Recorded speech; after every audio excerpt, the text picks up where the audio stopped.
Il-gvern għandu minnu fih jiġħad jew jikkonferma l-allegazzjoni li saret għax in-nies għandhom dritt ikunu jafu.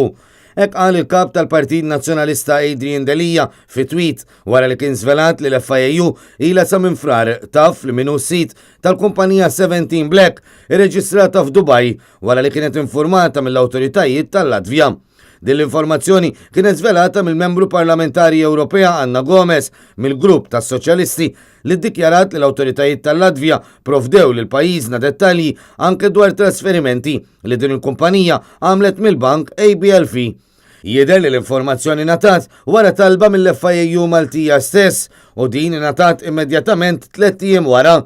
Skont rivelazzjonijiet minn The Daphne Project, konsorzju ta' ġurnalisti li naqat wara l-assassinju tal-ġurnalista Maltija, 17 Black irċeviet żewġ tranzazzjonijiet ta' $1.4 miljun Amerikan mill-kumpanija ta' Seychelles Meyer Trans li sit tagħha u persuna mill-Azerbajġan. Il-flus għaddew f'Novembru tal-2015 mill-Bank tal-Latvja ABLV li għalaq wara allegazzjonijiet ta' ħasil ta' flus.